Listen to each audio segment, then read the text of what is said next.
अस्सलाम वालेकुम दोस्तों, कैसे हो? उम्मीद है कि सब खैरियत से होंगे। अल्लाह आप लोगों को ऐसे ही खुश रखे। आज की कहानी पूरी सुनना जरूर, बहुत दिलचस्प है और बहुत कुछ सीखने को मिलेगा।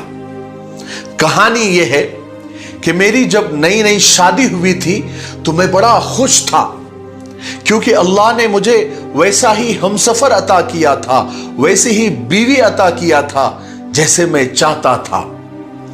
प्यारी सी, दोस्ताना सी, समझने वाली, केयर करने वाली और मॉडर्न भी। हम दो भाई हैं। बड़ा भाई अपनी फैमिली के साथ अलग रहता है और अम्मी मेरे साथ रहती है, और बाबा को गुजरे हुए 2 साल हो चुके थे। अब मेरी फैमिली में हम 3 लोग ही थे, मैं, मेरी बीवी और मेरी अम्मी। मेरा सारा वक्त बीवी के साथ गुजरता था। ऑफिस जाता था तो वहां से फोन करता था, अपनी बीवी को हाल चाल पूछता था।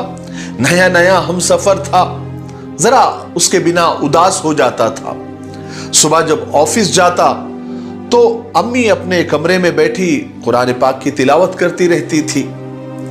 रात को जब आता तो अम्मी को सलाम करके मैं अपने कमरे में सना के पास चला जाता था।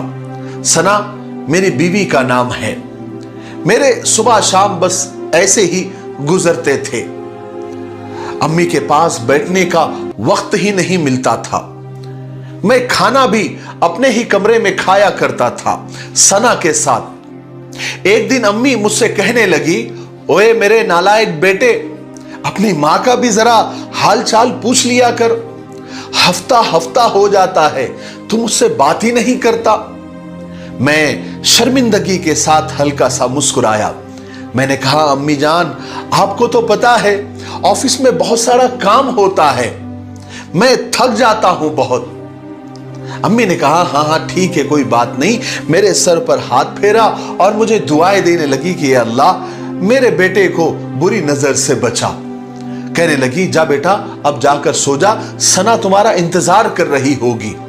मैंने कहा, ठीक है अम्मी जान, और मैं कमरे में चला गया।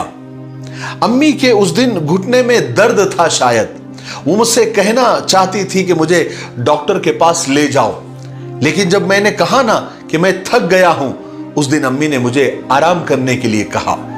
मैं जैसे ही कमरे में गया तो सना मेरी प्यारी बीवी मुझसे कहने लगी कि यार मुझे आज बर्गर खाने को दिल कर रहा है, जाओ ना जल्दी से लेकर आओ ना मेरे लिए। मैंने घड़ी की तरफ देखा। मैंने कहा, मेरी जान 10 बज रहे हैं। सना ने मुस्कुराकर कहा, तो क्या हुआ, जाओ जाकर बर्गर लेकर आओ, मुझे बर्गर खाना है। मैं सना की मोहब्बत के आगे मजबूर था। मैं जब कमरे से बाहर आया तो मैंने देखा कि अम्मी अपने ही हाथों से अपने घुटनों को दबा रही थी।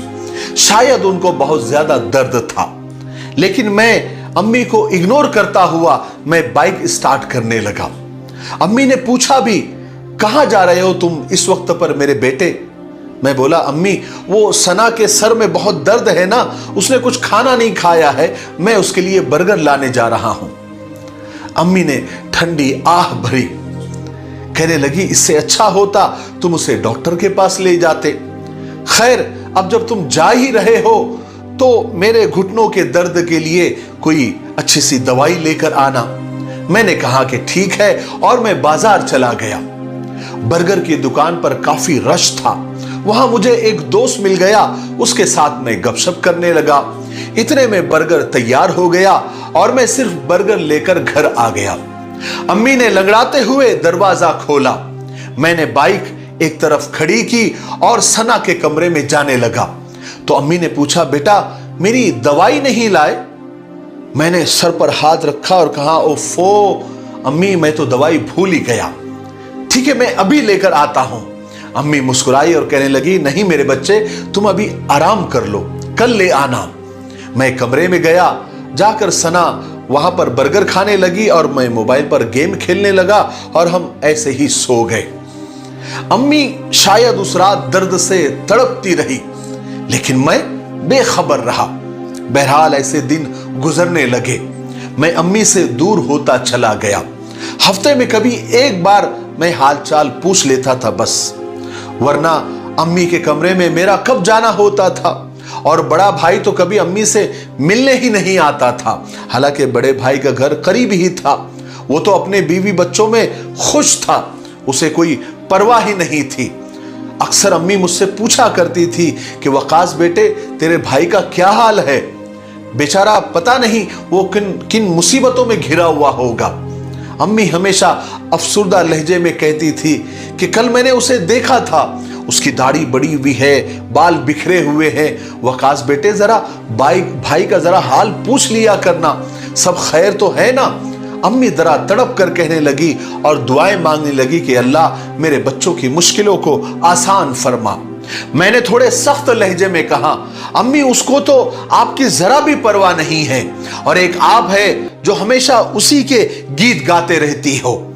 मां मुस्कुराई, कहने लगी, हाय मेरे बच्चे, वो बड़ा सीधा साधा सा है, इसलिए उसकी फिक्र होती है, वो खुद परेशान होगा इसलिए मिलने के लिए मेरे पास नहीं आता होगा। मैं गुस्से से बोला, वो और परेशान नहीं है, कल ही उसने अपने साले को नई बाइक दिला कर दी है, 1.5 लाख रुपए की, वो कहां से परेशान होगा। मां चुप हो गई, मैं महसूस ही नहीं कर पाया, लेकिन अम्मी हर गुजरते दिन के साथ कमजोर होते जा रही थी। बहरहाल ऐसे ही दिन गुजरते रहे। मैं जिस कंपनी में जॉब करता था, उन्होंने मुझे ट्रांसफर करने का प्लान बनाया, मेरे लिए वहां नया घर भी दिया और नई गाड़ी भी दी। मैं बड़ा खुश था। मैंने आकर सना को बताया, सना तो खुशी से झूमने लगी। अम्मी जो है आहिस्ता आहिस्ता हमारे पास आई और पूछने लगी, बेटा किस बात का शोर हो रहा है। मैं मुस्कुराकर बोला कि अम्मी, कंपनी की तरफ से मुझे घर मिला है और वो हमें गाड़ी भी देंगे दूसरे शहर में। 5 दिन के बाद हमको यहां से निकलना पड़ेगा। मां मुस्कुराने लगी, कहने लगी कि अच्छा बेटा, अल्लाह सब खैर करे। अम्मी ने फिर सना की तरफ देखा और आहिस्ता से बोली कि सना मेरी बच्ची, मेरे भी कपड़े पैक कर देना। मैं अम्मी की तरफ देखकर बोला कि अम्मी आप साथ नहीं हैं हमारे, अभी सिर्फ मैं और सना जा रहे हैं, बाद में आपको बुलवा लिया जाएगा, आप तब तक बड़े भाई के पास रहना। अम्मी के चेहरे पर अचानक उदासी सी छा गई। कहने लगी, अच्छा बेटा कोई बात नहीं, मुझे अपने बड़े भाई के घर छोड़ा। मैं कब महसूस कर पाया था अम्मी का कांपता हुआ जिस्म, तड़पता हुआ दिल और बेबस लहजा। मैंने कहा कि ठीक है, मैं शाम को छोड़ आऊंगा। अम्मी ने उस दिन खाना भी नहीं खाया था। अम्मी शायद उस दिन बहुत रोई थी। शाम को मैं भाई के घर गया, अम्मी भी साथ थी। सलाम किया, भाई खाना खा रहा था। भाई ने हमको देखकर थोड़ा आर्टिफिशियल मुस्कुराया और एक फॉर्मेलिटी के तौर पर कहा कि आओ खाना खा लो। मैंने कहा शुक्रिया। फिर भाई की तरफ देखकर मैंने कहा कि भाई, अम्मी आज से आपके पास रहेगी। भाई एकदम चुप, थोड़ी देर कुछ बोला ही नहीं, फिर अचानक बोल पड़ा, क्यों तुम थक गए हो। मैंने कहा नहीं, मैं असल में जॉब के सिलसिले में बाहर जा रहा हूं, दूसरे शहर जाना पड़ रहा है, कुछ महीनों के बाद मैं अम्मी को बुला लूंगा। भाई अम्मी की तरफ देखकर बोलने लगा, हाँ हाँ, अभी ये बोझ मेरे गले में तू डालकर चला जा, मैं खुद बहुत तंग हूं।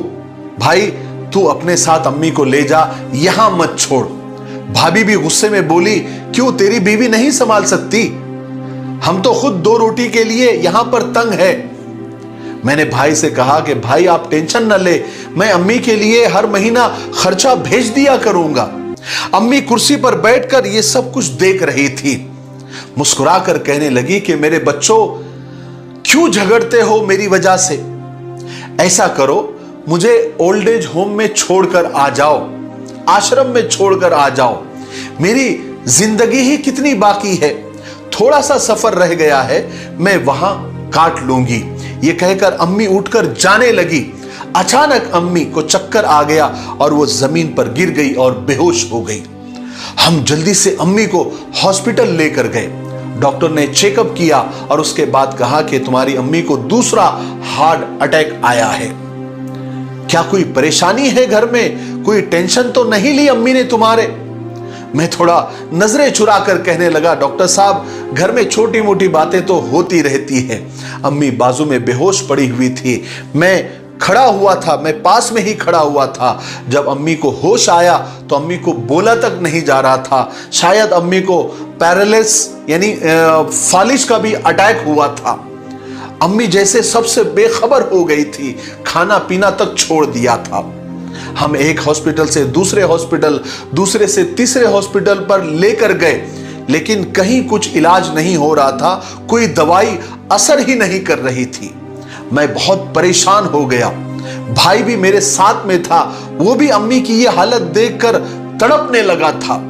आखिर डॉक्टर ने कहा कि अपनी अम्मी को घर ले जाएं और उनकी खिदमत करें। जितनी भी जिंदगी उनकी बची है, बाकी अल्लाह मालिक है। हम अम्मी को घर ले आए। अम्मी बिल्कुल खामोश हो गई थी, जैसे बिस्तरे मर्ग पर होते हैं। ना कुछ खाती थी, ना किसी से कोई बात करती थी। एक दिन मेरे एक दोस्त ने मुझे बताया कि एक बुजुर्ग है, बड़े अल्लाह वाले हैं, जाओ अपनी परेशानी उनको बता दो, शायद वो कोई इलाज बता दे या कोई दुआ कर दे तो वो ठीक हो जाए। मैं बुजुर्ग के पास पहुंचा। बुजुर्ग सफेद दाढ़ी रखे हुए, नूरानी चेहरा, मेरी तरफ देखकर बोले कि आओ बेटा मेरे पास बैठ जाओ। मैं परेशानी में बोला कि बाबा जी मेरी अम्मी बीमार है, हमने उसका बहुत इलाज करवाया, कोई दवा ही असर नहीं कर रही है और बिल्कुल खामोश हो गई है, ना कुछ खाती है ना कुछ पीती है। हमने हर बड़े डॉक्टर को दिखाया। बाबा मुस्कुराए और कहने लगे कि ये तो बहुत छोटा मसला है। मुझे एक बात बताओ, माँ को संभालता कौन है, उनका ख्याल कौन रखता है, उनकी खिदमत कौन करता है, उनको दवाई वगैरह कौन पिलाता है? मैंने आहिस्ता से कहा कि मेरी बीवी उनका ख्याल रखती है, उनको दवाई वगैरह देती है। वो बुजुर्ग सारा मसला समझ गए। कहने लगे कि जाओ जल्दी से एक खीर का डब्बा लेकर आओ। मैं हैरान हुआ, लेकिन मैं जल्दी से गया और खीर का डब्बा लेकर आया। बुजुर्ग ने उस डब्बे में एक दो फूंक मारी और एक पानी की बोतल मंगाई, उसमें भी फूंक मारी और कहने लगे कि घर जाकर पहले अम्मी के पास जाकर बैठना और उनसे कहना कि अम्मी जान आप परेशान ना हो, आप ठीक हो जाएंगे। मैं अपने हाथों से खीर बनाकर तुमको खिला रहा हूं और ये पानी जो दम किया हुआ है, अपने भाई से कहना कि अपने हाथों से अपनी अम्मी को पिलाओ और कल आकर मुझे जरूर बताना कि क्या हुआ है। मैंने कहा ठीक है। मैं घर आया, अम्मी सोई हुई थी। मैं पास गया, आहिस्ता से अम्मी को आवाज दी कि अम्मी जान आंख खोलो। मैंने अम्मी के सर पर हाथ रखा, अम्मी को सहारा देकर बिठाया, अम्मी का हाथ थामा और बड़े प्यार से बोला कि अम्मी जान आप बिल्कुल ठीक हो जाएंगे, आप बिल्कुल फिक्र मत करो। मैंने अपने हाथों से आपके लिए खीर बनाया है और मैं ही अपने हाथों से आपको खिलाऊंगा और भाई आपको अपने हाथों से पानी पिलाएंगे और आज से हम ही तुम्हारी खिदमत करेंगे, तुम्हारा ख्याल रखेंगे। हैरानी की बात यह थी कि आज अम्मी ने एक बार भी खाने से इनकार नहीं किया था, जैसे वो रोज इनकार करती थी। एक प्लेट पूरी खीर की अम्मी ने खा ली। जब पानी मांगा तो भाई ने आकर फौरन अम्मी के मुंह से पानी का गिलास लगाया।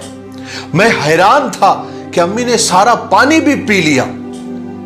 मैंने अम्मी से पूछा कि अम्मी और खीर खानी है? तो अम्मी ने हां में सर हिलाया। फिर मैंने दूसरी प्लेट खीर की लाई, अम्मी ने वो भी खा ली। जब अम्मी ने अच्छे से खा लिया, पी लिया, तो मेरे दिल को एक अजीब सा सुकून महसूस होने लगा। अम्मी का हाथ हरकत करने लगा। अम्मी ने मेरे सर पर हाथ रखा। मैं बहुत रोया। दिल में सोचा कि वो बाबा तो बड़े पहुंचे हुए हैं। जिस बीमारी को डॉक्टर ने ला इलाज बता दिया था, बाबा के एक दम से अम्मी खाने पीने लग गई। दूसरे दिन मिठाई का डब्बा लेकर मैं बाबा जी की खिदमत में पहुंच गया। बाबा जी मेरे चेहरे को देखकर ही समझ गए। मैंने सलाम किया और अदब से जाकर बोला कि बाबा जी मैं आज भी खीर लाया हूं, आज आप इस पर भी दम कर दे। कल आपकी दम की हुई खीर माँ ने पूरी खा ली, हमको बहुत खुशी हुई। बाबा जी बोले, तुमने अपने हाथों से खिलाई थी? मैंने कहा हाँ, मैंने मेरे हाथों से खिलाई थी। बाबा जी ने मेरे कंधे पर हाथ रखा और एक लंबी सांस ली और कहने लगे कि बेटा सच बताऊं, न मैंने उस पानी पर कुछ पड़ा था, न मैंने उस खीर पर कुछ पड़ा था, कुछ भी नहीं। बेटा जब तुमने बताया ना कि अम्मी इतनी ज्यादा बीमार है और बहुत ज्यादा बीमार है और तुम्हारी बीवी उसकी खिदमत करती है, तभी मैं समझ गया था कि मां को अपने बेटों की मोहब्बत चाहिए थी। बेटा मां कब पूरा संसार मांगती है? जब बेटा मुस्कुराकर मां से जब पूछता है ना कि अम्मी आप कैसी है, तो खुदा की कसम मां कितनी भी बीमार हो वो अपने आप को तंदुरुस्त और सेहतमंद समझती है। औलाद के मोहब्बत भरे चंद अल्फाज ही मां के लिए शिफा बन जाते हैं। बेटा काश तुम पहले ही मां को अपने हाथ से दवा दे देते या खाना खिला देते तो तुम्हारी मां कभी बीमार ही नहीं पड़ती। बेटा एक बात पूछूं, क्या तुम दो भाइयों के लिए ये मां बोझ बन गई है जिसके आंचल तले तुम परवान चढ़े हो? बाबा का ये कहना था कि मेरे आंखों से आंसू बहने लगे। मैं कहने लगा कि बाबा मैं भटक गया था, मैं अम्मी जान का दर्द महसूस ही नहीं कर पाया। बाबा मुस्कुराए और कहने लगे कि बेटा माएं कभी औलाद से नाराज नहीं हुआ करती, बस जीना छोड़ देती है। जाओ बेटा अब जाकर अपनी जन्नत को अपने सीने से लगा लो। बेटा उनसे पूछो मां का मकाम जिनकी माएं कब्रों में जाकर सो गई है। मां के बिना दुनिया एक कब्रिस्तान है। बेटा मां को दवा की नहीं तुम्हारी जरूरत है। मैं तड़प उठा। उतने में ऑफिस से मुझे फोन आया कि आप कब बाहर जा रहे हैं, यानी दूसरे शहर में। मैंने साफ इनकार कर दिया। मैं कहने लगा कि मैं अपनी अम्मी के साथ ही रहना चाहता हूं। फिर उसके बाद मैं और भाई अम्मी के साथ ही रहने लगे। 2 साल गुजर गए हैं, अम्मी बिल्कुल ठीक हो गई है और हम बहुत खुश हैं और हमने नया घर भी बना लिया है। मेरे भाइयों बहनों और दोस्तों, अपने माँ बाप की कद्र करें। वो कब औलाद से पूरा जहां मांगते हैं, वो तो बस मोहब्बत एहसास के तलबगार होते हैं। अगर कोई भी अपने माँ बाप से या उनके माँ बाप उनसे नाराज है तो अल्लाह के लिए जाए और उन्हें राजी कर ले। खुदा की कसम मां को सीने से लगाकर तो देखो, आपकी दुनिया बदल जाएगी। हर दुख खुशियों में बदल जाएगा। खुदा करे किसी के दिल में उतर जाए ये माँ बाप की मोहब्बत। अस्सलामु अलैकुम व रहमतुल्लाहि व बरकातुहू।